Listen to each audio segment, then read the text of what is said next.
subscribe now to William's Revenge Stories and hit the notification bell. You will not regret it. It was just a regular Tuesday in October when destiny decided to show me the true face of the person I had raised with so much love. I am Edward Miller. I am 73 years old. I built a business empire from nothing, and I was about to discover that my only son had been planning my destruction for months. It all started when I came back early from a canceled medical appointment. As I entered quietly through the back door so I would not wake my wife, who was resting because of her arthritis, I heard voices coming from my study. The voice of my son Ryan resonated with a coldness I had never perceived before. "The old man is getting more confused every day," he said with disdain. "Yesterday he asked me 3 times about the same contract. It is perfect for our plan." I stood petrified behind the slightly open door. The other voice belonged to a lawyer, someone I did not recognize. "Are you sure we can proceed without suspicion?" the professional asked. "Completely," Ryan replied with chilling confidence. "I have medical documentation suggesting cognitive deterioration. Dr. Harrison will help me with the official diagnosis. In 3 months, maximum 4, I will have total control of Miller Industries." My heart stopped. Dr. Harrison was our family doctor for 20 years. The company I had built brick by brick, contract by contract from my humble beginnings as a bricklayer was being planned to be stolen by my own son. "And your father suspects nothing," the lawyer insisted. Ryan laughed with a cruelty I had never heard. "Dad is sentimental. He thinks I am the perfect son he always wanted. He has no idea that I have been documenting every time he forgets something, every moment of confusion. I have recorded conversations where he seems disoriented, recorded without his consent. Does it matter? When I have legal control, he will be in a luxury nursing home where he can live his last years without worries. It is best for everyone." Tears burned my eyes, but not from sadness, but from a cold fury that was beginning to crystallize into something much more dangerous: absolute determination. "The $3.2 million in liquid assets will be transferred immediately," Ryan continued. "The company is worth approximately $8.5 million, according to the last evaluation. With the real estate properties, we are talking about almost $15 million in total." Every number was like a stab wound. Those millions represented 45 years of tireless work, of sacrifices, of sleepless nights, building something to leave for him. And if he resists legally, he will not be able to. By then, I will have power of attorney, due to mental incapacity. The medical diagnosis will be irrefutable. Besides, who is going to believe a confused old man over his own son? The lawyer seemed satisfied with the plan. "I will need $50,000 as a retainer to proceed with the documents." "You will have it tomorrow," Ryan confirmed. "Dad has always given me total access to the accounts. He will not even check where the money came from." At that moment, I understood the magnitude of my mistake. For years I had interpreted his interest in the business as filial dedication, his constant questions about my decisions, his insistence on being present at all important meetings, his exaggerated concern for my health. It had all been a meticulous reconnaissance operation. I had raised a predator who had been studying his prey for decades. "One more thing," Ryan added. "When I have control, I want Mary to be removed as well. That old woman does not deserve anything my father built. Mary, my wife of 48 years, who had been my loyal partner every step of the way. The man I had loved as a son wanted to destroy the woman who had raised him as her own too." I left the house in silence with my heart hammering and my mind already calculating. Ryan had made the most fatal mistake of his life. He had underestimated the man who had survived decades in a ruthless business world. As I drove aimlessly, a cold smile began to form on my lips. My son wanted to play chess with me perfect, but he barely knew the rules of the game while I had been a grandmaster, long before he was born.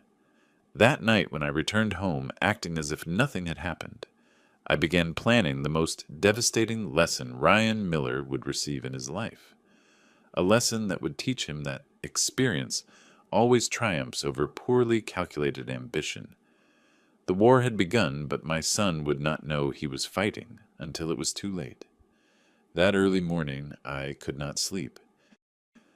While Mary rested beside me, my mind traveled 45 years back, to the day I arrived in this city with barely $20 in my pocket and calluses on my hands from so much construction work. I vividly remembered my first day as a laborer, carrying bags of cement under the scorching sun for a few dollars a day. The foreman shouted at me, "Hurry up, farm boy, time is money." I was 23 years old and had an impossible dream to build something of my own. Every brick I placed on those other people's sites was a silent promise to my future son. Someday I told myself, your dad will give you everything I never had. Mary came into my life when I barely had my first crew of workers. She sewed in the early morning to supplement our income while I saved every penny to buy my first piece of land. When Ryan was born, we swore he would know a different life. But while I relived those sacred memories, my phone vibrated. It was a message from my accountant. "Mr. Miller, I need to confirm the transfer of $50,000 from yesterday. It was authorized by you." My blood ran cold. Ryan had kept his word with the lawyer.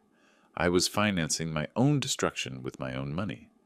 I immediately called my private bank, where Lewis had attended me for 15 years. "Lewis, I need you to report any unusual movement in all my accounts, without exception." "Of course, Mr. Miller. Is there a problem?" "Let's just say I am doing a family audit," I replied with bitterness. 2 hours later, Lewis sent me a document that left me breathless. In the last 6 months, Ryan had withdrawn $180,000 in miscellaneous operating expenses. Every withdrawal had my supposed authorization, but I had never signed those documents. My own son had been forging my signature for half a year. That morning, I arrived early at the corporate office of Miller Industries. The 12-story building I had inaugurated with such pride 5 years ago now felt like enemy territory. I watched the employees greet me with their usual respect, unaware that their future was being negotiated in my absence. From my office on the 12th floor, I discreetly called Patricia Vance, a private investigator I had used in corporate fraud cases. "Patricia, I need you to investigate someone very close to me. Absolute discretion. What kind of investigation, Mr. Miller? I want to know who he meets, with what documents he handles, what plans he has, and I need legal evidence of everything. How much time do I have?" "Whatever is necessary, but act fast. I suspect time is running out." Patricia was a lethal professional. In 3 days, she delivered a report that exceeded my worst nightmares. Ryan was not only meeting weekly with the lawyer, Ramsey, but had contacted 5 competitor companies to sound out possible purchases of Miller Industries.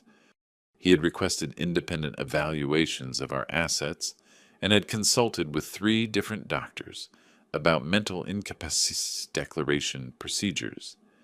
But the most devastating thing was in the surveillance photographs, Ryan entering Dr. Harrison's office with a manila envelope coming out smiling 2 hours later. Our family doctor, the man who had attended Ryan's birth, who had taken care of Mary during her cancer, who had saved me from a heart attack 3 years ago, was being bought to destroy me. That afternoon, when Ryan arrived at the office with his usual smile, I watched him with completely new eyes. I no longer saw the son I had educated at the best universities, but the predator who had been preparing my annihilation. "Dad, how do you feel today?" he asked with that fake concern I now recognized as pure manipulation. A little confused, I lied deliberately. "I think I signed some documents yesterday, but I do not remember which ones." His eyes shone with satisfaction. "Do not worry, Dad. I will take care of reviewing everything. You just rest."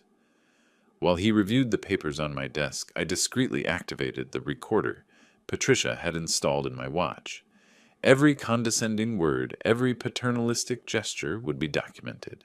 "Ryan," I said with a feigned trembling voice, "sometimes I feel like I'm losing my mind.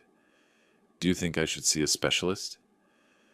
I have it all arranged, Dad. Dr. Harrison wants to see you next week for some routine exams. Just as a precaution, the trap was confirmed. My own son was guiding me toward the medical slaughterhouse he had prepared. That night, in the solitude of my study, I opened the safe where I kept the most important documents of my life. Birth certificates, deeds, founding contracts, all the paper that proved 4 decades of meticulous construction. But now, for the first time, these documents would have a different purpose. They would not be the legacy I would leave to my son, but the weapons I would use to teach him the most expensive lesson of his existence. Ryan thought he was hunting a vulnerable old man. He had no idea he had awakened the most relentless businessman he would ever meet. I took my phone and dialed a number I had not used in 5 years. Andrew Wilson, Edward. What a surprise to hear from you. Andrew was the most lethal corporate shark in the country. If I needed to make someone disappear from the business world, he was my man. Andrew, I need you to come tomorrow early. We have to discuss a very delicate operation. What kind of operation? The kind that ends careers forever. As I hung up, a fierce smile drew on my face. Ryan had started a war, but I would finish it. And when I was done with him, his name would be synonymous with a warning in the entire industry. The hunt had begun, but this time I was the predator. Andrew Wilson arrived at my office at 6 in the morning, just like in the old days when we were partners in impossible projects. His presence had always been intimidating. 6'3" $1,500 suits, and a reputation that made entire corporations tremble. "Edward, you look terrible," he said while pouring coffee from my machine. "The last few days have been revealing," I replied, locking the door. "Andrew, I need someone to disappear from the business world completely. Unfair competition, something much more personal." I handed him the file Patricia had compiled. While he read it, I remembered the sacrifices I had made for the man who was now trying to destroy me. When Ryan turned 18, I sold my classic car, a 1967 Mustang I had restored with my own hands to pay for his first year at Harvard.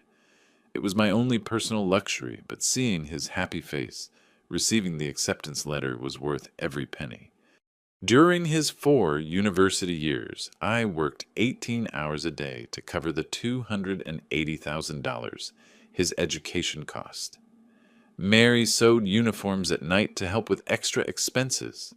We never told him we were sacrificing our vacations, our comfort, our own dreams for his future. When he graduated magna cum laude in business administration, I cried with pride at the ceremony. This boy is going to take the company to levels I never imagined. I told Mary while we watched him receive his diploma, how naive I was, Edward. The voice of Andrew brought me back to the present. "This is pure dynamite. Your son is committing several federal crimes, which specifically forgery of documents, bank fraud, conspiracy to commit fraud, bribery of medical professionals. With the evidence you have here, he could be in prison for 25 years. 25 years, the same amount of time I had invested in building Miller Industries after his birth." My phone vibrated. It was a message from Ryan. "Dad, I confirmed your appointment with Dr. Harrison for tomorrow at 2 p.m. It is important that you go. Your mental health is a priority." The irony was crushing. The same son for whom I had mortgaged my house 3 times during the 2008 crisis to keep the company afloat. Now he was using those same resources to finance my destruction. I remembered that crisis vividly. The banks closed our credit lines overnight. I had 500 employees whose families depended on us. Ryan was 22 years old and studying his master's in Europe. "Dad, why don't you sell the company and we retire?" He had suggested over the phone from London because 500 families would be on the street. I replied, "We do not abandon our people." I worked like an animal for 2 years to save every job. I sold my art collection, our apartment at the beach. Even Mary's wedding rings were pawned. But we saved the company and every employee. When Ryan returned with his master's in international finance, I welcomed him like the prodigal son. I gave him an office on the 11th floor, a salary of $25,000 a month, and total access to the company operations. I want you to learn from the inside. I told him this company will be yours someday. Another decision that was now revealed as my doom. Andrew, I said, returning to reality, what options do I have? Several. We can report him criminally and destroy his life forever. Or we can be more creative. Creative how Andrew smiled with that expression that had terrified half the industry. Do you remember the Stanford operation of 2018? Of course I remembered. Andrew had publicly exposed a corrupt executive during a shareholders' meeting broadcast live. The scandal was so devastating that the man had to change his identity and move to another country. Ryan is planning an extraordinary meeting to declare you incompetent. Right? I checked the file. Indeed, Patricia had photographed documents showing plans for an urgent family meeting scheduled for Friday. How did you know it is the classic modus operandi? Gather witnesses present, false medical evidence, make you sign transfer documents under emotional pressure. My phone rang. It was Mary. Edward Ryan came home this morning asking for our wills. He said it was important to update them because of your condition. What condition, I do not know, honey. He was very worried about you. Is there something you have not told me? The manipulation had started with her, too. My wife, the woman who had sacrificed her youth for our dreams, was now being groomed to believe I was losing my mind. Mary, do not sign anything without consulting me first. Okay? Sure, but, Edward, are you okay? Ryan mentioned you have been very forgetful lately. I hung up, feeling the rage transform into something much more dangerous. Absolute determination. Andrew, I want you to prepare the most devastating operation of your career. Ryan is going to have his family meeting, but he will be the one who leaves destroyed. What do you have in mind? I want us to document everything. Every conversation, every forged document, every conspirator involved. And when the time comes, we are going to expose it all publicly. Are you sure once we start, there is no turning back? I looked out the window toward the building I had built from scratch. Every floor represented years of effort. Every office was the result of calculated decisions. Every employee was part of the family I had formed. Ryan thought he could steal it all from me because he thought age had made me weak. He was about to discover he had confused wisdom with vulnerability. Andrew, my son wants to play dirty. Perfect, but he has studied business administration. I lived the business war for 4 decades. What is the final goal? That when I am done with him, his name is synonymous with betrayal in the entire industry. That no one ever hires him again or trusts him. Edward, that is a professional death sentence. Exactly. Andrew closed the file with a fierce smile. We are going to ruin his life so completely. He is going to beg for mercy. No, I corrected him with a glacial voice. We are going to teach him that when you betray a lion, you do not get his kingdom, you get his fangs. The perfect revenge was taking shape, and my son had no idea of the storm approaching. That afternoon, while I waited in the parking lot of Dr. Harrison's office, my mind wandered to Ryan's first steps. I remembered him at 3 years old, running through construction sites with his tiny yellow hard hat shouting, "Dad, Dad, look. While I directed the workers, someday this will be yours, champion," I told him while he pretended to drive the toy excavator I had bought him. His eyes shone with pure adoration every time he saw me arrive from work covered in dust but loaded with dreams. At 8 years old, he already knew how to read basic architectural blueprints.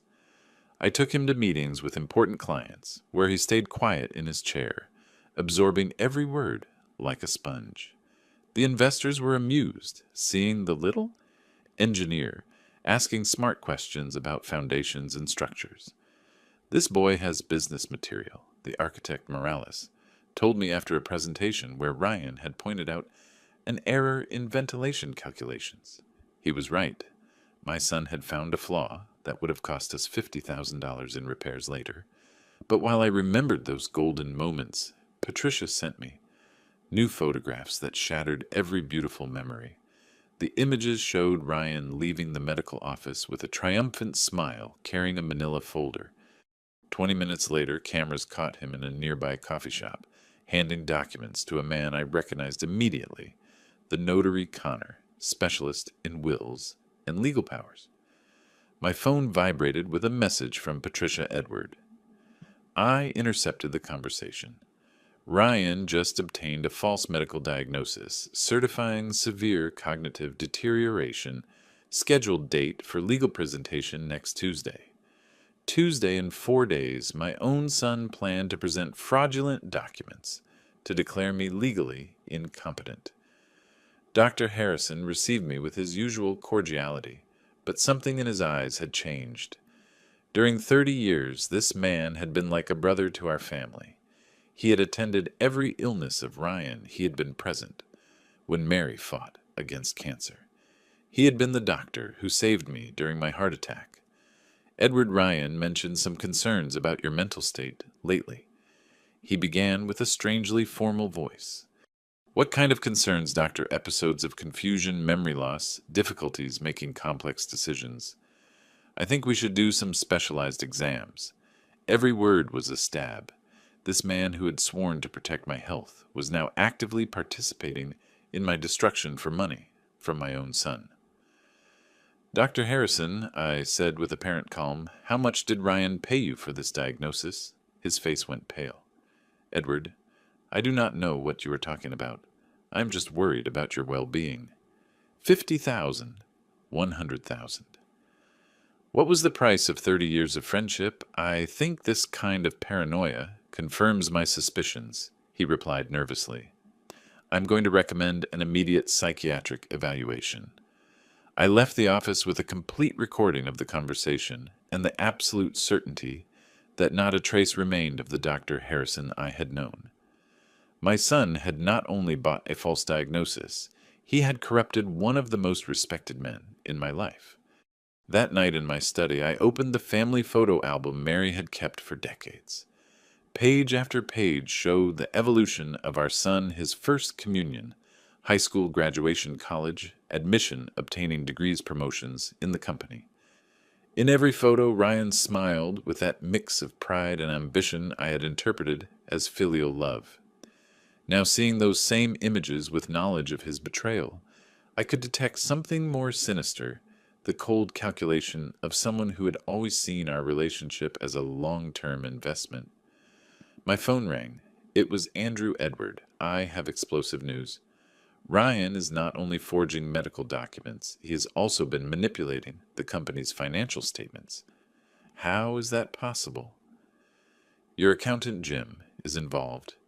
They have been inflating operating expenses and creating phantom invoices to justify money transfers to accounts controlled by Ryan. The betrayal was deeper than I had imagined. Jim had been my accountant for 15 years. I had hired him when he was just a fresh graduate. I had paid for his specialization in taxation. I had been godfather to his youngest daughter. How much money are we talking about? Approximately $800,000 in the last 2 years.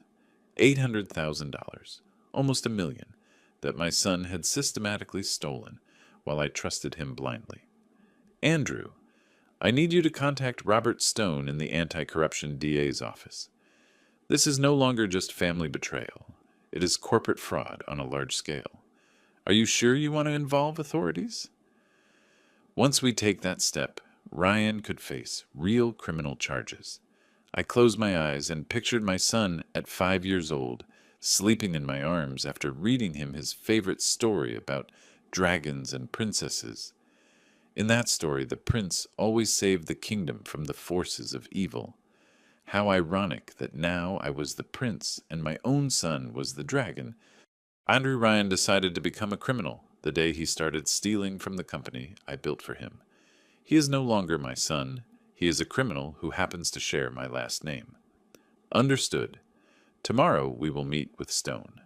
But Edward, once we put this in motion, you cannot back down. Are you prepared to see your son in prison? I looked once more at the photographs scattered on my desk. In all of them I appeared smiling with paternal pride, completely unaware I was feeding the viper that would one day try to poison me. Andrew, my son died to me the day he decided to betray me. What we are chasing now is just a criminal who needs to be stopped. Perfect. Tomorrow we begin the legal phase of his destruction. That night while Mary slept, I went out to the garden where I had taught Ryan to ride a bike, where we had played soccer on Sundays, where we had built a treehouse together that still stood. Every beautiful memory was now contaminated by the knowledge of his betrayal. But instead of sadness, I felt an iron determination growing in my chest. Ryan had bet everything that paternal love would make me weak before his attack. He did not calculate that that same love, once betrayed, would become the most relentless force he would ever face. The legal war would begin tomorrow, and my son was about to discover he had chosen the wrong enemy. The meeting with Robert Stone at the district attorney's office was scheduled for 8 in the morning. While I got ready, I remembered the day I made the riskiest decision of my business career, the expansion into the hotel sector. It was 2010, and Ryan had just turned 25. He had returned from his master's full of innovative ideas about investment diversification. "Dad, the tourism sector is the future. We should build luxury resorts," he had suggested during a family dinner. His proposal was brilliant. He had prepared a market analysis of 150 pages, detailed financial projections, and contacts with European investors interested in the project. I felt immensely proud of his business vision. We invested $4.2 million in the construction of the Paradise Bay Resort, our first five-star hotel. Ryan personally supervised every aspect of the project, from architectural design to staff selection. We worked 18 hours a day for 2 years to make his dream come true. When we finally opened the doors in 2012, the success was immediate. Reservations sold out for the first 6 months. Online reviews were exceptional, and revenues exceeded our most optimistic projections by 40%. "Dad, this is just the beginning," Ryan told me while we toasted with champagne at the official opening. "In 5 years, we will have a hotel chain that will compete with the best in the world."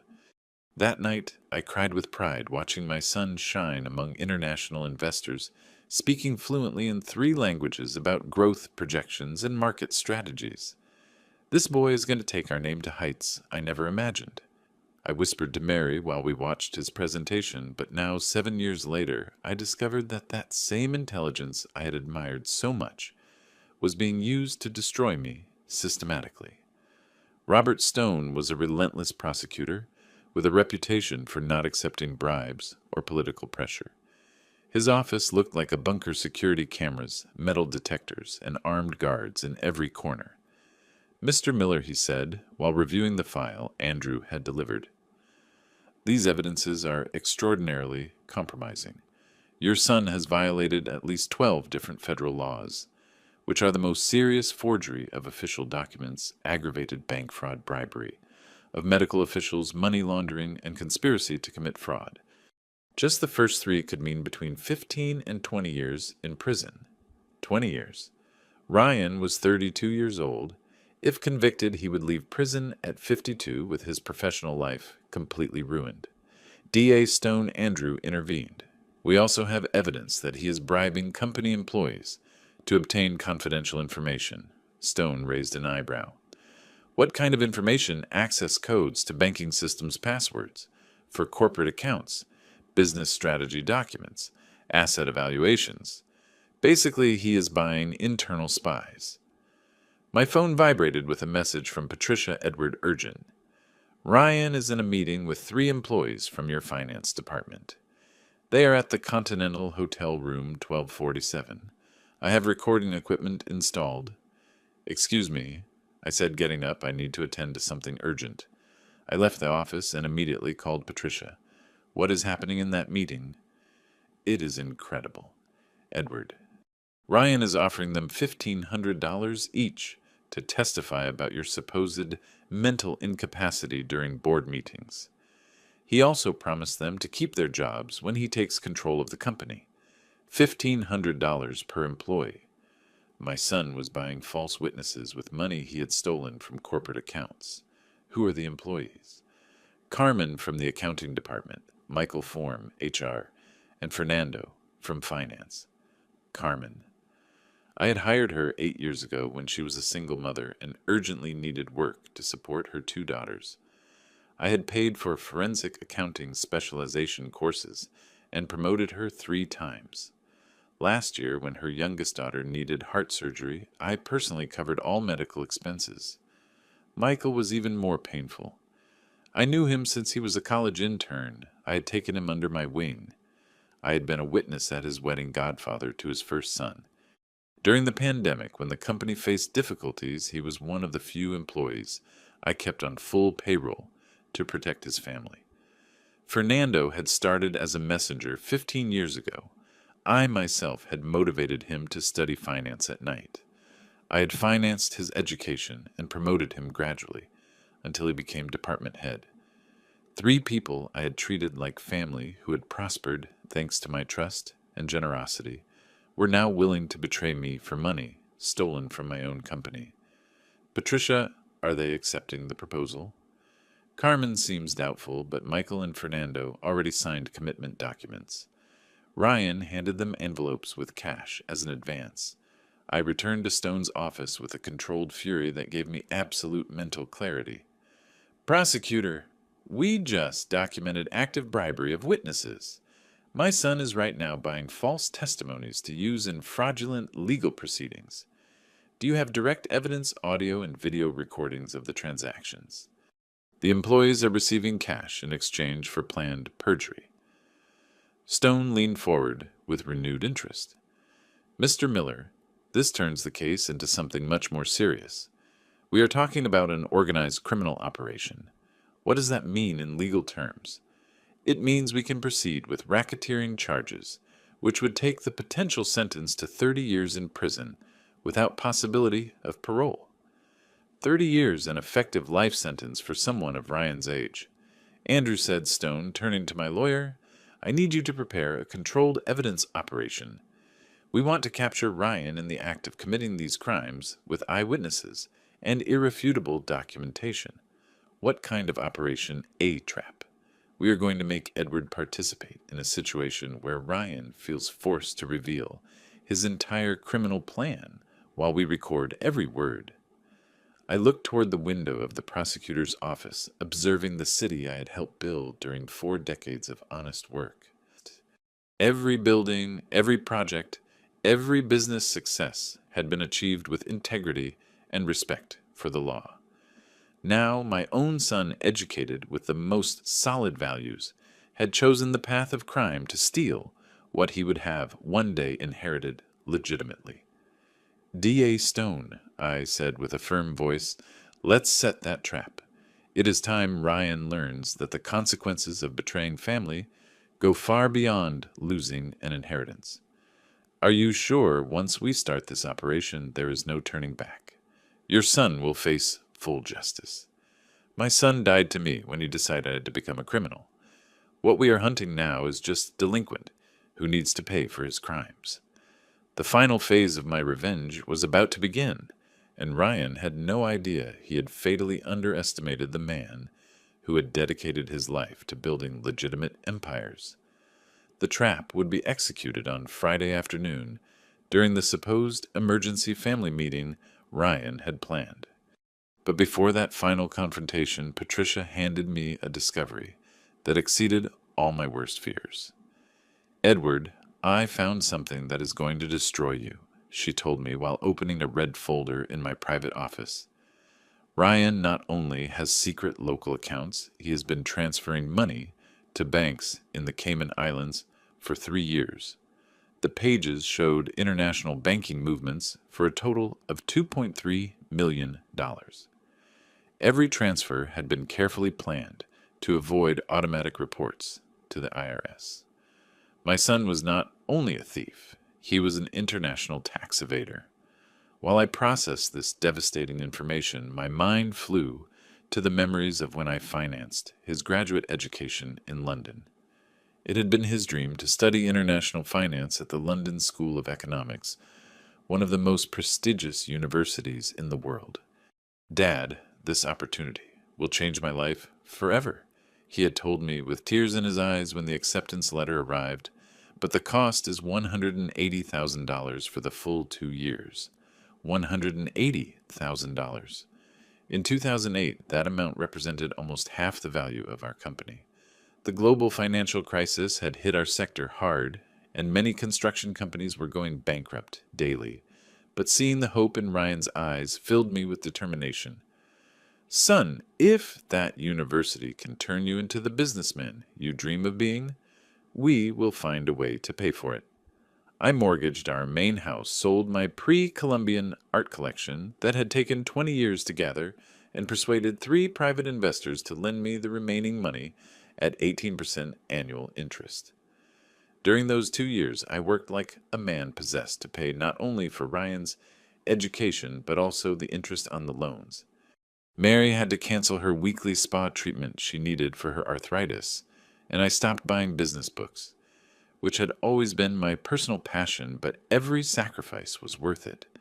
When I received Ryan's weekly calls from London, excitedly telling me about his classes on international markets, advanced financial theory and global investment strategies. Dad, I am learning capital management techniques that will revolutionize our company, he told me with youthful enthusiasm. When I return, we are going to expand internationally. Upon graduating with honors, we organized a celebration party that cost $35,000. We invited all our business partners, key employees, and extended family. Ryan gave a speech that made me cry with pride. Everything I am I owe to my father, he declared before 200 guests. He sacrificed everything to give me the best education possible. I promised to use this knowledge to honor his legacy and take our family company to international levels. That night, while cleaning up after the party, I told Mary, honey, I think we made the smartest investment of our lives. Ryan is going to transform everything we have built. How naive I was. That education that cost me so much to provide had been used to learn how to steal from me more efficiently. Patricia, I said, closing the folder, how did you discover these international accounts? Ryan made a mistake. One of the transfers bounced due to technical problems at the bank, and the money returned temporarily to an intermediate account we were able to trace. How much money is in those accounts currently? Approximately $1.8 million. But Edward, there is something more worrying. She handed me another series of documents showing email communications between Ryan and an investment firm from Hong Kong. Your son is negotiating the sale of insider information about Miller Industries projects to Asian competitors. The emails show he already delivered architectural plans for 3 developments that have not yet been publicly announced. Industrial espionage. My own son was selling trade secrets to foreign companies while I trusted him as my right hand. The phone rang. It was Ryan. Dad, how do you feel today? I hope you rested well after your consultation with Dr. Harrison. His voice had that fake concern I now recognized as pure theatrical manipulation. I feel a little confused, son. The doctor mentioned some additional exams. Yes, Dad, in fact, I wanted to talk to you about that. Could you come to the office this afternoon? I have some important documents that need your signature. The transfer documents. Ryan was accelerating his schedule, probably because he suspected his time was running out. Of course, son, what time at 4 would be perfect? And Dad, it would be good if Mary came too. There are important family decisions to discuss. Mary. He wanted my wife present as a witness to my supposed incompetence, or perhaps to pressure me emotionally to sign documents I did not understand completely. We will be there, Ryan. After hanging up, I immediately called D.A. Stone. Robert. Ryan accelerated the schedule. The confrontation will be today at 4 in the afternoon. Perfect. We will have recording teams installed in your office and 2 undercover agents in the building. Are you prepared for this performance? I have been preparing all week. Ryan is going to see the confused and vulnerable father he expects to find. Edward. Remember that once we have the recordings of him confessing the crimes, we will proceed with the immediate arrest. There will be no opportunity for regrets. Robert, after what I have discovered this week, my only regret would be not having discovered his betrayal years earlier. That afternoon, while I prepared for the most important performance of my life, I looked one last time at Ryan's graduation photograph in London. In the image, he held his diploma with a radiant smile while I hugged him with absolute paternal pride. That photograph had been on my desk for 8 years, reminding me daily of the most important investment I had made in my life. Now that same image reminded me of the bitterest lesson I had ever learned, that unconditional love can create monsters when combined with privileged education and unlimited opportunities. Ryan had used every dollar invested in his education, every connection I had provided him, every knowledge he had acquired to plan the destruction of the man who had sacrificed everything to give him those tools. But in 4 hours, my son was going to discover he had fatally underestimated his most important professor, the man who had taught him everything he knew about business loyalty and the devastating consequences of betraying family trust. The final lesson was about to begin. At 3:30 in the afternoon, I arrived at the corporate office, accompanied by Mary, who looked confused by the urgency of the meeting. D.A. Stone's undercover agents were already positioned, one as a maintenance technician on the 11th floor, and another as a potential client in the waiting room. While we went up in the elevator, Mary took my arm with genuine concern. "Edward, are you really okay? Ryan has been very worried about your mental health lately." The manipulation had worked perfectly with her. My wife, the smartest woman I knew, had been convinced that I was losing my mental faculties. "I just feel a little overwhelmed with so many business decisions," I replied with the slightly trembling voice I had been practicing. Maybe Ryan is right about delegating more responsibilities. Her eyes filled with compassion. "Honey, there is nothing wrong with accepting help. You have worked so hard your whole life." While we waited outside Ryan's office, my mind traveled to one of my most cherished memories, his 25th birthday. I had organized a surprise that cost me 6 months of secret planning. Ryan had always admired business history, especially biographies of industrialists who built empires from poverty. His personal hero was Warren Buffett, and he had read every book available about his rise to power. For his birthday, I personally contacted Buffett's assistant and managed to get a private 1-hour meeting between the tycoon and my son. The meeting took place at Berkshire Hathaway's corporate office with professional photographers, documenting every moment. "Dad, this is the most incredible gift of my life." Ryan had told me with tears of emotion when the magnate personally dedicated a copy of his biography to him. I never imagined I would meet my business idol. During that meeting, Buffett had given him specific advice on international expansion, investment diversification, and the importance of maintaining family values in business. Ryan took notes during the whole conversation as if he were in the most important class of his existence. Young Miller, the tycoon, had told him at the end, "Your father has built something extraordinary. Make sure to honor that legacy with absolute integrity." That night, during the celebration dinner, Ryan hugged me with an intensity he had never shown before. "Dad, I promise I will never let you down. Everything I achieve in life will be to honor what you have built and make you feel proud to call me your son." How prophetic that promise had been. Now, 7 years later, he was about to break it in the most devastating way possible. "Mr. and Mrs. Miller, please come in," said Ryan's secretary, interrupting my memories. Upon entering his office, I immediately noticed there were 3 additional people present: lawyer Ramsey, notary, Connor, and surprisingly, Dr. Harrison. "Mom, Dad, thanks for coming," said Ryan, with that fake smile I could now detect instantly. "We have prepared this meeting because we are all worried about your well-being." "What kind of worries?" I asked, with a deliberately confused voice. Dr. Harrison cleared his throat.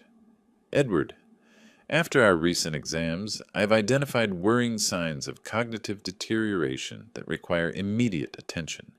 Cognitive deterioration I do not understand.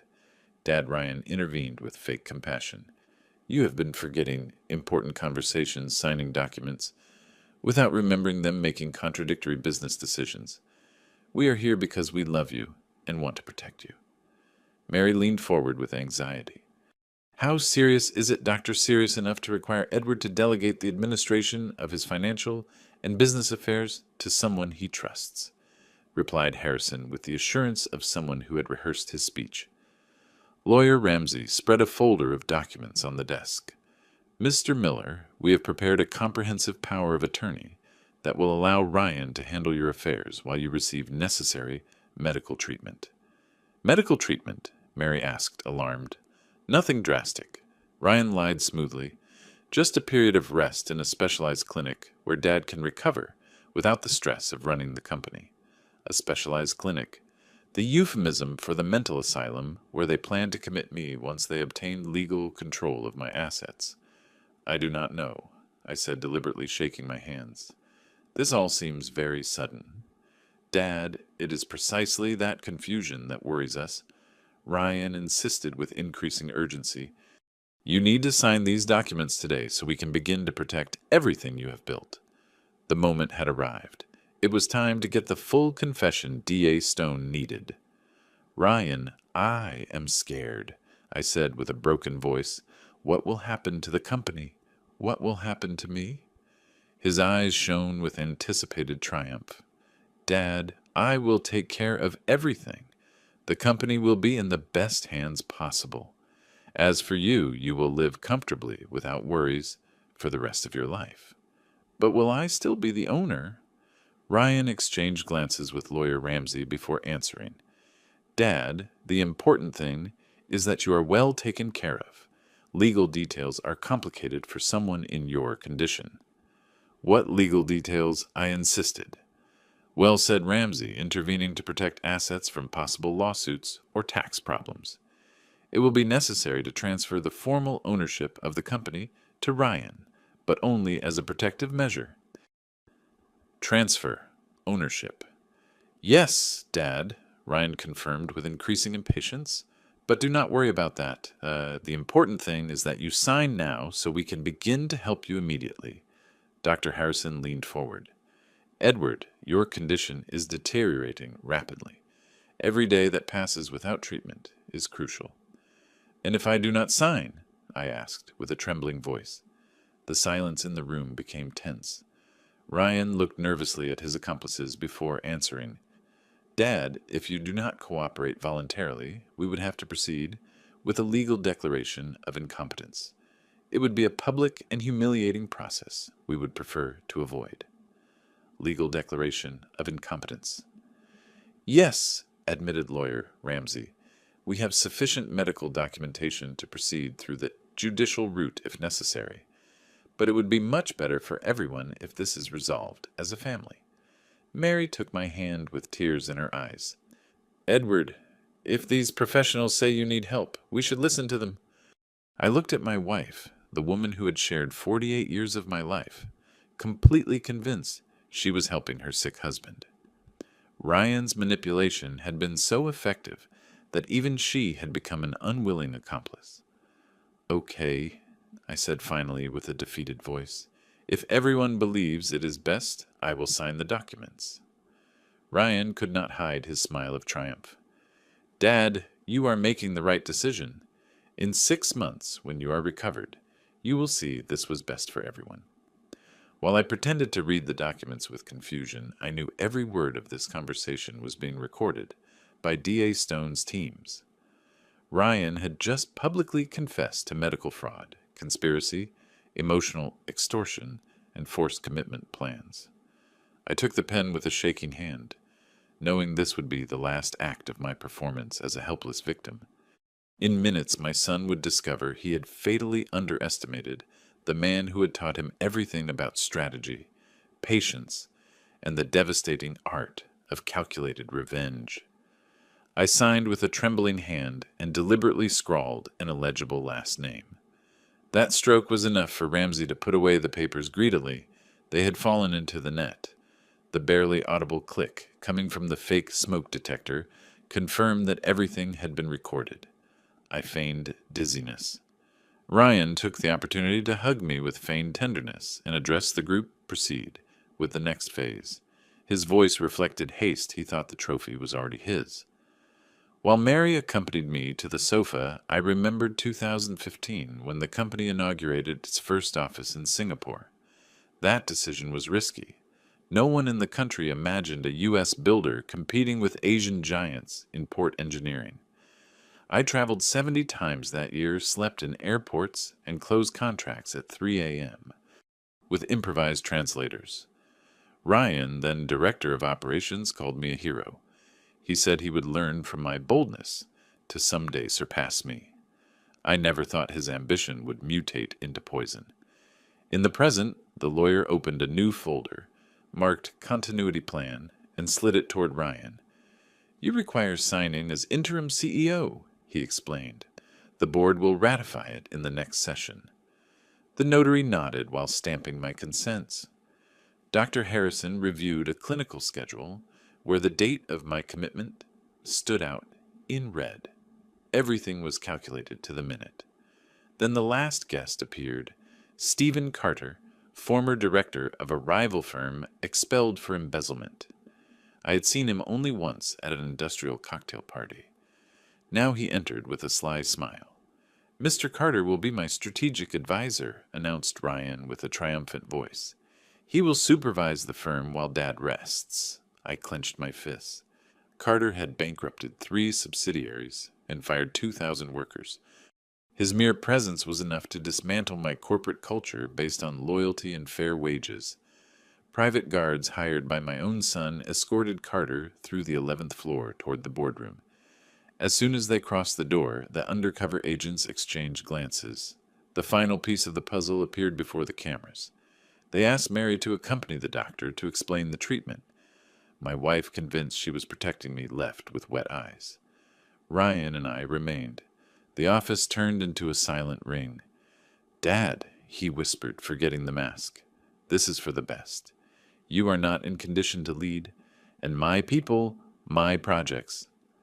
Everything will continue just with more efficiency. Learn to let go." His brazenness tore the last thread of mercy I might have had left. I nodded with resigned appearance and asked to go to the bathroom. There behind the mirror was the additional microphone. I whispered the agreed phrase. Eagleface confirmed. Substitute named. D.A. Stone from a van in the parking lot received the signal. The operation went from simple gathering to flagrant crime. I returned to the room just as Ryan was celebrating with Ramsay and Carter, the imminent shareholders' meeting. I heard enough phrases to bury their careers. "With the old man out, we will sell the hotel division as a package to the Chinese," commented Carter. "Correct," replied my son. $7 million net. The money will go to Horizon Trust in the Cayman Islands. The lawyer added, "I have prepared mandatory resignations for the senior staff. We will need to liquidate 100% to avoid leaks. Liquidate fire those who had left their soul for the firm." I swallowed fire but kept the mask. In parallel, my memories returned to 2017 when we obtained the reconstruction contract after the hurricanes. I hugged every bricklayer when handing them an extraordinary bonus. I said, "You raised these cities, not the politicians." Today, those same workers would be thrown out by the corrupt new administration of my own son. Hours later, back home, Mary confronted me with agitation. "The doctor says you need to be admitted this Sunday. Why didn't you tell me about your illness?" I hugged her, firmly whispered in her ear that everything was a setup, and that she would understand soon. I asked her for absolute faith for 48 hours. I saw in her eyes the clash between love and doubt, but finally she nodded. That early morning I met with Andrew and Stone in the old warehouse in the blue-collar district, where the company was born when I drove a beat-up pickup truck. On a metal table, we spread blueprints of the corporate building access routes, central servers, cameras. We decided to block the master codes on Friday at 6 p.m. Once the court order was executed, the systems would freeze, preventing Ryan from transferring a single penny. "What if he tries to flee?" asked Andrew. "He won't," replied Stone. "He will be too busy defending himself from racketeering charges." At dawn, before leaving, I touched the peeling wall of that warehouse. There I had mixed cement with my own hands when I dreamed of buying the first truck. I felt the roughness under my fingers and understood that although my son sold buildings, he could never appropriate my history. That gave me a fierce calm. Thursday passed with tense calm. Ryan sent emails announcing the temporary change in management to the managers. He asked them to keep silent for the engineer's sake. Patricia intercepted the responses, uncertainty, but also obedience. Many owed their mortgages to the company and feared losing everything. That night, I reviewed the recommendation letters I had written in the past for Ryan Stanford Wharton, MIT. Each one carried my signature, my prestige, my direct line to Dean's. I burned the copies in the fireplace. The flames devoured broken promises while sharpening my conviction. Friday, 5:55 p.m. The minority shareholders were gathered in the main hall, connected by video conference. Ryan, impeccable in his blue suit, opened the session. "I declare this extraordinary meeting initiated to formalize my appointment as CEO." The doors closed. The electromagnetic locks turned red. The court order had been activated. On the screens, the video call signal froze. Then the emblem of the district attorney's office appeared. Ryan looked around, bewildered. Lawyer Ramsey lost color when he saw the agents with official badges enter. Carter tried to flee through the service exit, but another team was already waiting for him. I entered in silence behind the officers. I did not wear a suit. I wore the yellow hard hat Ryan used as a child and a construction vest stained with concrete symbol of my roots. Upon seeing me, my son's face deformed with stupor. I extended my arms like someone offering a hug, but my words were as cold as steel. "Son, welcome to reality. The work you tried to tear down has foundations you never understood."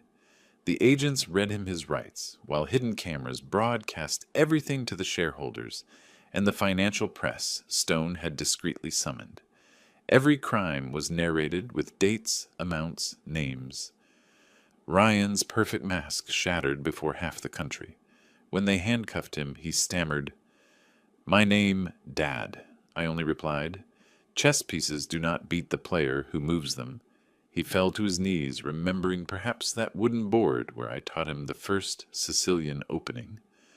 That prodigy child had forgotten the golden rule. Never underestimate the master. The day was not over yet, but the board was already sentenced. As they led Ryan out of the room, I took a deep breath. The air tasted like fresh concrete, like early mornings on site, like legitimate victory, and it was barely the prelude to the total devastation that awaited in the final act. As I left the building, the siren of the vehicle transporting Ryan faded into the afternoon traffic. There was no relief. I was just starting the task of unearthing every rotten vein he had grafted onto my heritage. That night, I set up my headquarters in the home library. I spread out deeds, balance sheets, contracts, corporate minutes, and USB drives like someone preparing a war map. I wanted to see line by line the itinerary of his betrayal. While I reviewed folders, a memory broke through the afternoon of 1989 when I signed the purchase of our first industrial plot. I had 28 employees and an impossible credit. However, feeling that dusty earth under my boots made me glimpse buildings that did not yet exist. Today, 3 decades later, each of those structures was in danger of ending pulverized, not by bankruptcy, but by the greed of my own heir. At 2 a.m., Patricia arrived with the cloned hard drive from Ryan's laptop. We connected it to the projector. A tree of encrypted folders appeared, christened with names of plays: Hamlet, Macbeth, Lear. We opened Macbeth. It contained a 120-page document titled Patrimonial Substitution Plan Final Version. The first paragraphs detailed my fictitious diagnosis, the medical protocol for my irreversible deterioration, and the legal route to incapacitate me before a civil judge. The later sections were even more chilling: immediate transfer of 51% of shares to a protective trust with Ryan as sole beneficiary, scheduled sale of the hotel division to a Hong Kong consortium for $7 million, tax-free thanks to the shell company Horizon Trust, liquidation of 120 low-productivity workers in a span no greater than 6 months, definitive removal of my remains. When the old man passes away to a private cemetery in Houston, far from any press, the coldness with which he defined my burial exceeded everything I had read about parricidal kings in classic works. It was not just a robbery, it was a moral demolition of my existence. On the other side of the desk, Mary listened to every line. It had taken her hours to assimilate the arrest scene. Now she observed the monitor with the severe serenity that only women who have seen too much pain possess. When she read the clause where Ryan planned to sell the family house to optimize liquidity, she put her hand to her chest and said with a harsh voice, "That child we raised ceased to exist a long time ago, and we did not see it." I had no words. I took her hand and caressed it with silent gratitude. Then my phone rang. It was Lewis, the bank manager engineer. They just tried to transfer $500,000 from your corporate account to a bank in Nassau. The system blocked it due to the alert you ordered. Proceed to freeze any movement linked to my digitized signatures until further notice. Ryan, even handcuffed, had moved pieces through proxies. That confirmed he did not operate alone. At dawn, I convened the loyal managers in a private video call, exposed an extract of the substitution plan, and showed them the court order that guaranteed my absolute control while the investigation lasted. Some lowered their heads in shame. Others, like Carmen, shed tears and asked for forgiveness for having been seduced by easy money. Whoever cooperates will keep their job and their dignity, I sentenced. Whoever covers for my son will face justice. You have 24 hours. Within a few hours, emails arrived with voluntary confessions. Among them, a crucial revelation. Michael had been the connection with the Asian conglomerate. In an attached folder resided the preliminary sale contract of the company signed under pseudonyms, with execution date 30 days out. Also appearing were bribes for an official of the Department of Commerce who was to expedite permits. The network was more extensive than imagined. I handed that package to the DA. Stone responded by sending me the recordings of Ryan's first declarations. I heard his voice broken, assuring that everything was lawyer Ramsey's idea. It was the same tactic he had used as a child when he broke a vase and pointed at the dog. Now the dog was his team of accomplices. That afternoon I walked the corridors of the main plant. Every photograph hung on the walls told an epic. Workers welding beams under a storm, inaugurations with white helmets, smiles at end-of-year parties. I stopped before the image of Ryan, age 10, holding the inaugural ribbon of our first office building.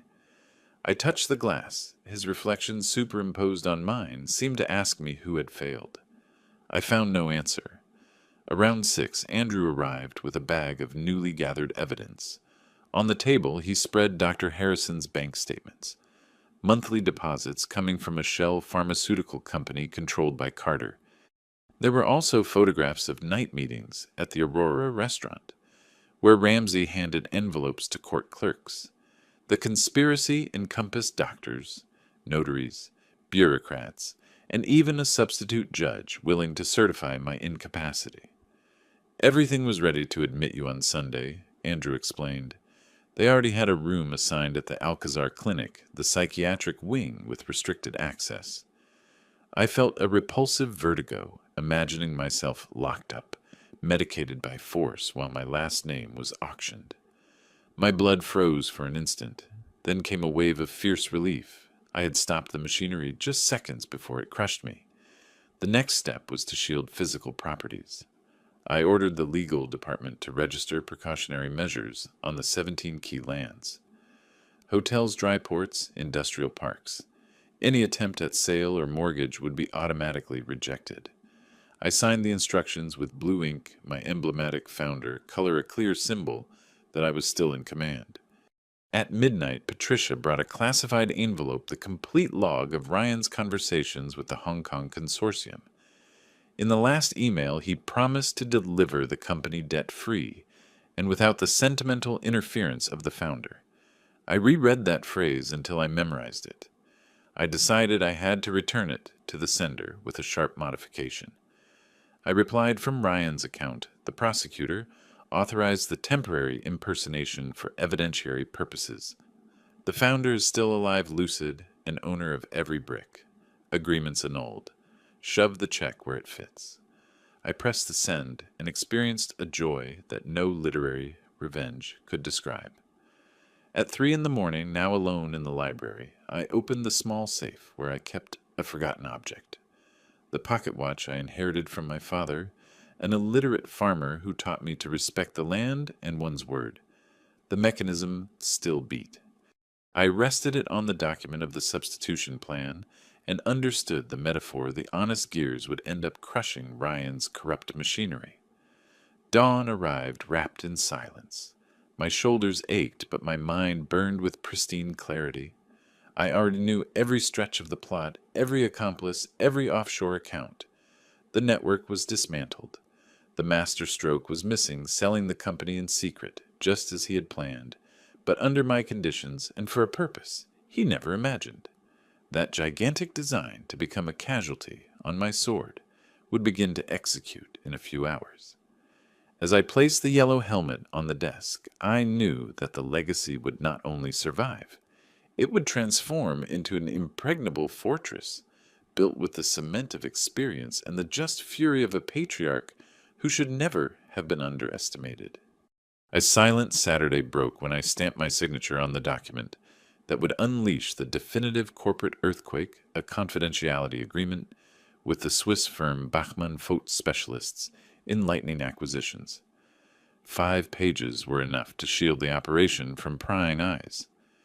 The central clause required concluding the sale in 10 business days without preliminary announcements or public audits. For an external observer, the speed bordered on suicidal. For me, it was the final hammer blow before any desperate ally of Ryan raised their head.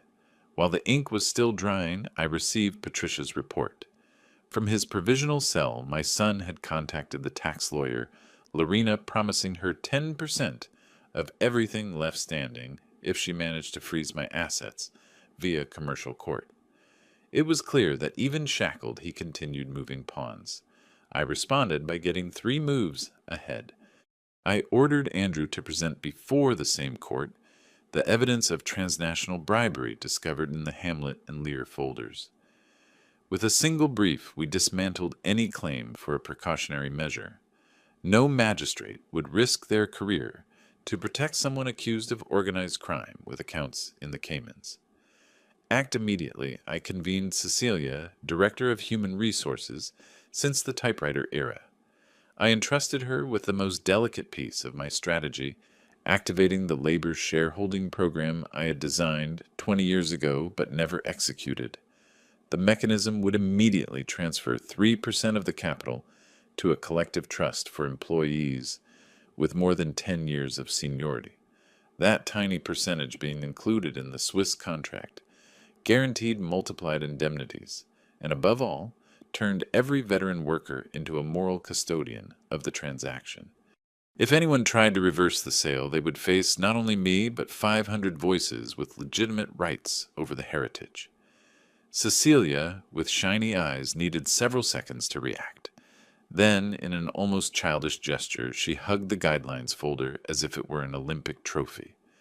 That reaction sealed my certainty the company would never return to the hands of opportunists. It remained to navigate the express audit demanded by the Swiss. To avoid leaks, we enabled the plant basement as an analog data room. No computer connected to the internet, only coded printouts and pocket calculators. For 48 hours, a team of forensic accountants, all trusted veterans, reviewed every invoice, payroll, and promissory note. The average sleep was 2 hours per head. Mine, none. Caffeine became my fuel again, just like in the years when I raised walls at dawn and negotiated credits at dusk. On Monday, on the edge of 6 a knock rumbled on the door of my home office. 2 IRS inspector spokesmen for an anonymous complaint demanded immediate access to my accounting records. Their order bore the provisional signature of a substitute judge, the same one Ryan had bribed months ago. I kept a serene countenance. I offered coffee and exhibited the federal resolution suspending all diligence while the criminal investigation remained open.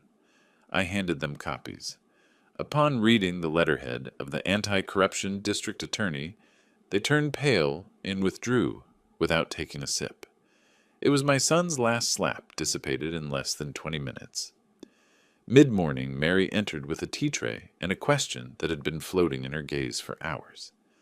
"Are you really going to sell what you built with your hands?" I invited her to sit in front of me and unfolded the schedule. Point 1. Liability liquidation. Point 2. Extraordinary payment to the Labor Trust. Point 3. Transfer of the surplus to a new patrimonial society in which she would be the majority shareholder.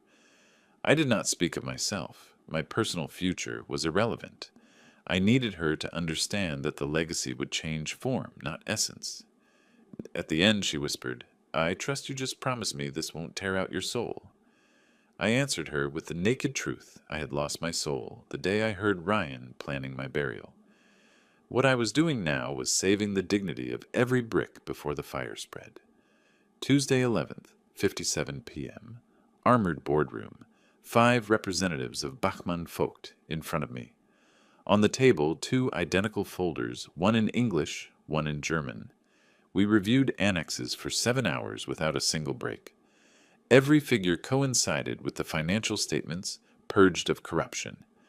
At 7:05 a.m., we signed the definitive contract for $3.5 million. Net figure transferable in 3 tranches of 48 hours. As soon as I ran the pen over the last page, I felt an internal click, as if an ancestral stone left my chest. There was no toast. The Swiss packed documents and left for the airport, escorted by my security team. I stayed looking at the empty table. There ended my reign and began the crossing toward a future without walls, nor marathon meetings.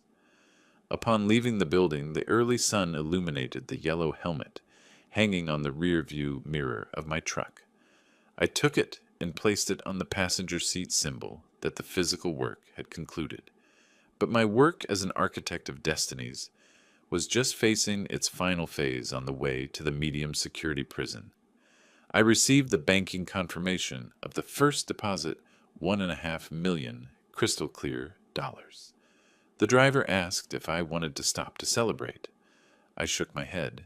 The only possible commemoration would be seeing in Ryan's eyes the reflection of his absolute defeat. Understanding that even behind bars he tried to steal something from me that no longer existed, I arrived at the visiting room dressed in a denim jacket, without bodyguards or lawyers. On the other side of the glass, Ryan looked haggard eyes, sunken from sleepless nights, in stubble poorly shaved. Upon sitting, he took the phone with anxiety. His first phrase was an almost childish whisper. "I need you to pay my bail," I replied with a euphonic fact. "I just sold the company for $3.5 million. There is nothing left you can claim." He swallowed saliva, pupils dilated by disbelief. He murmured something inaudible. He hit the table and then released the phrase he had rehearsed 1,000 times for me. "I am going to destroy you, old man." I smiled with the calm of a surgeon contemplating a heart beating in his palm. "You already tried. You arrived late to your own execution." I hung up the handset without waiting for a reply. He hit the glass, but the shaking only resonated like a hollow echo as I left the prison. The second tranche of the Swiss payment chimed on my mobile. The last disbursement was missing, and the signing of the Labor Trust planned for the following dawn. Chess showed a clean board without enemy rooks. In the distance, journalists and opinion columnists, eager for bait, were approaching. But the bait was smoke. The Miller Empire no longer belonged to the family, but to history. I returned home while the city lights went out with parsimony. At the kitchen table, Mary waited for me with 2 cups of coffee. Without saying a word, I opened the envelope containing the draft of my new life deed. A small technical scholarship foundation for children of workers, financed with half the net funds from the sale. The rest would go to our modest retirement on a ranch in the interior, far from offices and boards of directors. Mary read the document, closed her eyes, and nodded. We did not need ceremonies. We had gone through a fire and against all odds kept our skin whole. I went up to the office and kept the yellow helmet in a glass display case. With a simple label, it served to build dreams and to tear down lies. Upon closing the door, I felt the definitive creak. The past cooled like cured concrete. The 3rd Swiss transfer would arrive at dawn. Then would come the signing of the worker trust, and after it, silence. A dense but clean silence that would carry printed the echo of every mix, every sacrifice, every neutralized betrayal. Tomorrow the penultimate play would begin. Appear before the press, expose the truth with documents, and show without an ounce of vanity how experience can become a guillotine when youthful ambition forgets to honor who fed it. But that scene, the prelude to public devastation, belongs to the next act. I turned off the light. The darkness no longer tasted of fear, it tasted of vindication. The last tranche of the Swiss payment appeared in the fiduciary account minutes before dawn. A line of banking encryption and the beating of my pulse marked the irrevocable consummation. There was no longer any empire to steal. I prevented satisfaction from numbing me. It was still necessary to expose to the light everything the shadows had planned. At 7, I signed the worker trust deed together with Cecilia. A representative from each area stamped their signature. Some cried, others squeezed my hands with calluses I knew from the foundations. That massive gesture armored the operation better than any law firm. We left the notary, and an improvised choir sang, "For he's a jolly good fellow." Never had a childish anthem sounded so insurgent.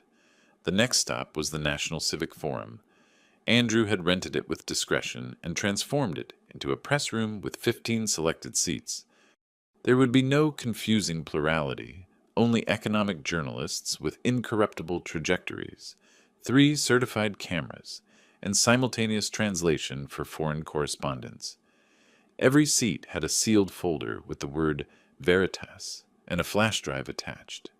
Inside, a complete copy of contracts, emails, and the recordings that captured the conspiracy. While technicians mounted lights, I remembered the scene where Ryan, at 20 years old, asked me to go to Harvard. He held the glass with trembling hands, assuring, "I promise every dollar will be one more brick in your dream." Now those bricks would stand as an accusatory wall before the whole country. The symbolism was almost poetic, the irony lethal. Mid-morning, D.A. Stone notified that Ramsey and Carter were trying to bribe guards to facilitate escape. The offer of $10,000 ended in another formal accusation bribery within a penitentiary center. The conceptual bars transformed into reinforced steel. With every desperate maneuver, my son dug a deeper moat. 12 o'clock sharp. The first camera turned on. I took a deep breath and went out to the podium without notes or teleprompter. I carried only the child's helmet, now inside a transparent urn. The murmur ceased. I declared with a clear voice the sale of Miller Industries, the creation of the Labor Trust, and the redistribution of assets. Every fact appeared backed on the side screens, timed like Swiss machinery. Then I projected the video, where Ryan offered bribes to the witnesses. The room held its breath. When he confessed the intention to commit me, some reporters let out choked exclamations. There was no room for questions. The evidence spoke for itself. I closed the exposition with the phrase I had been sharpening for days. In business, healthy ambition ascends, greed collapses. Today I demonstrate that experience can rescue the foundations before greed turns everything into rubble. An avalanche of flashes was unleashed. I remained imperturbable until the moderator ordered a cut. Upon leaving, 2 cameramen offered me their hand, former students of a scholarship program I financed years ago. The vital circle closed with mathematical exactitude. The repercussion was immediate. In a matter of hours, the news programs headlined Patriarch Dismantles Family Plot and Donates Company to Workers. The shares of complicit firms suffered sharp drops. Suppliers withdrew credit lines to societies linked to Ramsey. The judge who had assigned the dubious orders resigned before the Judiciary Council initiated a disciplinary investigation. That afternoon, I visited the jail one last time.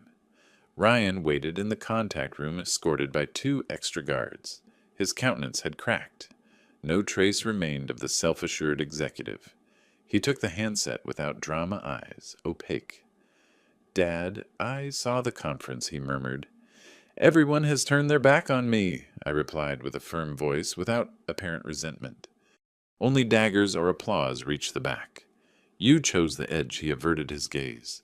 He muttered something similar to a pardon, then a plea that I intercede to change prison for house arrest. I remembered the child who fell asleep in my lap, but also the adult who wished for my burial. Without raising my tone, I said I taught my workers that every beam must support the weight that corresponds to it. "Support yours?" I hung up. Upon getting up, I saw in the reflection of the glass a hunched silhouette. It took me a second to recognize it was his, not mine. I returned to the office and found a package without a sender. Inside the manila envelope Ryan had delivered to Dr. Harrison and an anonymous note. "Forgive me, I did not know the magnitude of the damage. The doctor ruined, sought redemption. I archived the evidence. His destiny would remain in the hands of justice, not mine." Past 11, I turned on the old transistor radio I used in the first bricklayer crew. It tuned a ballad while I updated the post-sale balance. 7 clean figures half already assigned to scholarships. The rest distributed in conservative investments that would ensure medical care and a modest retirement. No yacht, no penthouse. I do not need luxuries to sleep peacefully. Then my mobile rang. It was Lewis, the loyal banker. His voice vibrated with disbelief. "Engineer, the unionized staff is gathered outside the branch. They say they want to thank you in person." I leaned out the window. A line of trucks and motorcycles snaked down the avenue. Workers with helmets painted blue held improvised banners. "Thanks for believing in us, loyalty pays." Some raised miniature copies of the yellow helmet in cardboard. I went down without escort. The applause hit harder than any audit. One of the veteran welders gifted me a piece of steel, cut with laser in the shape of a gear, so that I remember that the pieces, if they fit with honor, never rust. I kept the object in the inside pocket of the jacket near the heart. It was the antidote against the poison of disloyalty. I concluded the day drafting the speech I would read tomorrow before the National Labor Relations Board. I would request the official cancellation of the layoffs Ryan had scheduled. I wanted it recorded in the minutes that betrayal would not inherit labor destruction. Past midnight, Mary approached with a sealed envelope the invitation from the National Technical University to receive an honorary doctorate for ethical commitment to engineering and social justice. She smiled faintly. We understood without words that history had twisted its course, but the river continued flowing with a dignified current. I closed the day looking at the helmet in the urn and the steel gear next to it. 2 relics, one of childhood and another of maturity, witnesses of the same lesson. There is no weapon more blunt than well-administered experience.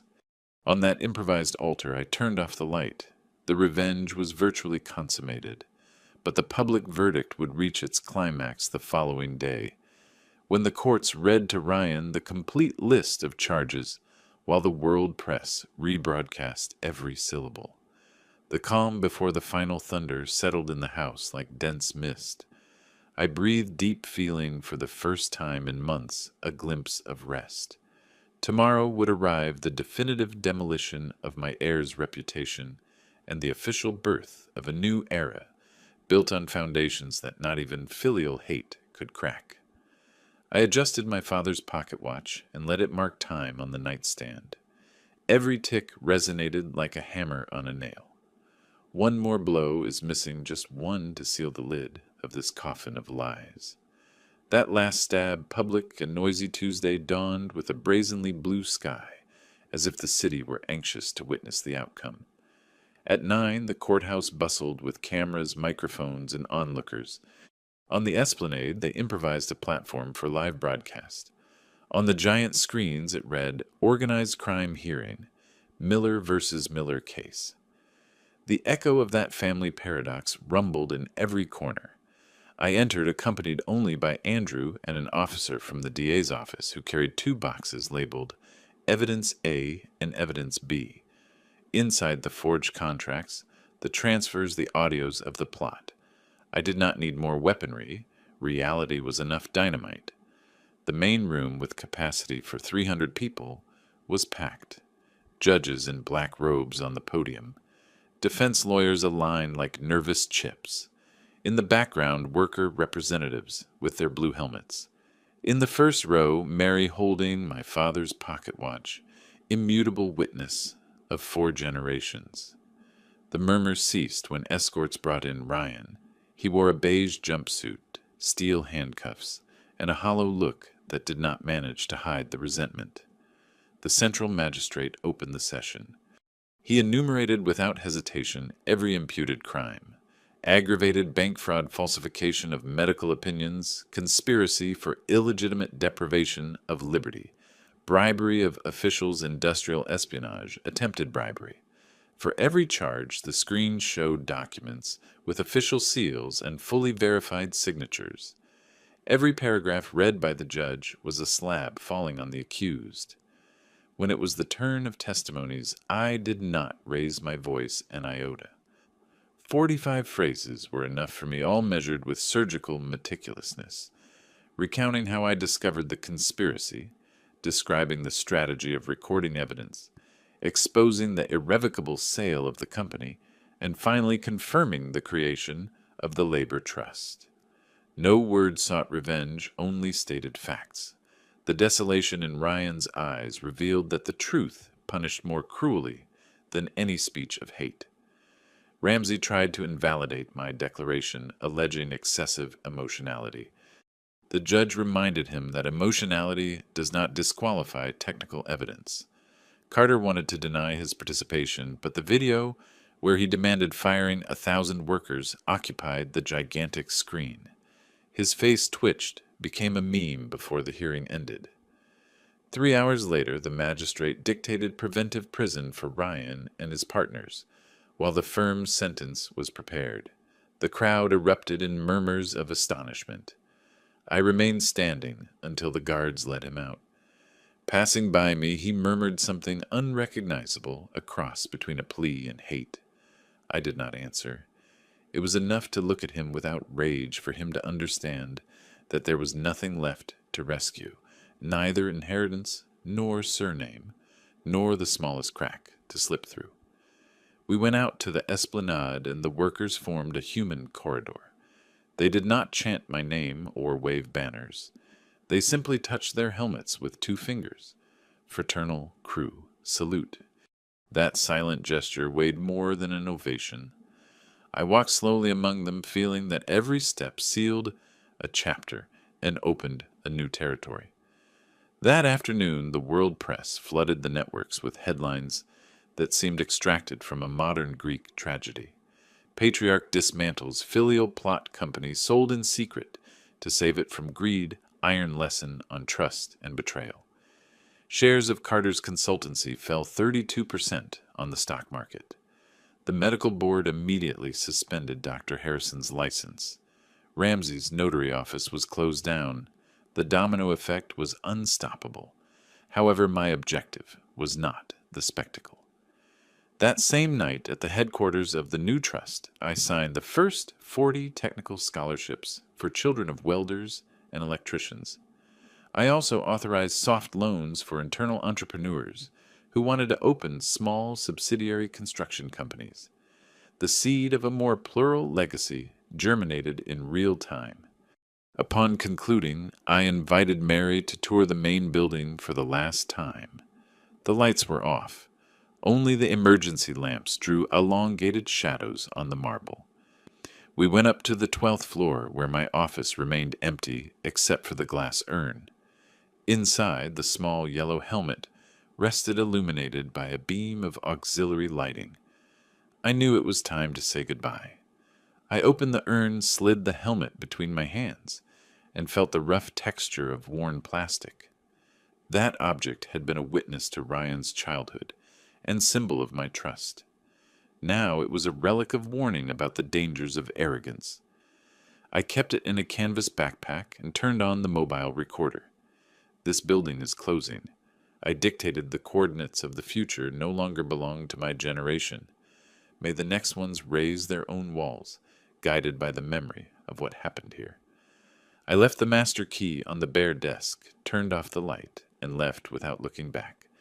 Upon closing the door, the security system changed to code Red Finale, definitive closure, without possibility of reopening except by unanimous approval of the worker trust. The circle closed with a community padlock, not of ego. 2 days later, we left for the ranch in the interior. 50 acres of oaks, a clear river, and the distant sound of cattle. There, Alba, the mixed-breed dog adopted during the pandemic, received us. She ran toward me with simple joy, reminding me that real loyalty never needs contracts. I hung the helmet on the barn porch and breathed air that smelled of grass and honesty. The phone had almost no signal. Still, the final notification from the court arrived: formal trial, dated for 6 months, from now probability of conviction exceeding 25 years. I felt no pleasure nor relief, only the certainty that order was restored. The following days I dedicated to cutting dry branches, repairing fences, and sowing vegetable seeds every sunset. While the sky turned orange, I mentally reviewed the chain of events that led us there. I found no glory in victory. I found a brutal teaching. Decades build wisdom that admits no shortcuts.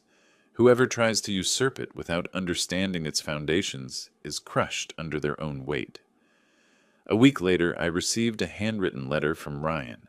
It said barely, "I know I understand what I did. I have a lifetime to reflect. If someday I can rebuild something useful, maybe you will find forgiveness." I did not answer. Immediately, I nailed the sheet to the barn plank, right next to the steel gear the welder gave me. There it will remain yellowing until time decides if it deserves an answer. Meanwhile, the foundation started its first advanced masonry workshop. 16 young people wielded trowels and levels under the supervision of veteran masters. At the end of the class, one of them approached timidly. "Mr. Miller, how do you overcome the fear of messing up the foundations?" I smiled, remembering every early morning of poorly mixed concrete, every unpaid invoice, every betrayal already in the rearview mirror. With 2 things I told him: the humility to measure 3 times before cutting, and the courage to accept that even so, one day you will have to demolish and start over. The boy nodded as if those words weighed less than the shovel, but more than fresh concrete. I saw him return to the line, eager to raise the next wall. That night, sitting on the porch with Mary by my side and the singing of crickets wrapping the darkness, I understood that no trace of hate remained in my spirit. Revenge had not been an end, but a means to restore balance. The true triumph was the silent peace that now embraced me. I looked at the sky, studded with stars, and let my father's watch beat in my pocket. Every tick marked a future where the surname Miller would not equal fortune nor scandal, but a luminous warning: underestimating experience can cost more than any commercial war. I inhaled deep, exhaled slow, and pronounced in an almost inaudible voice: "Work concluded."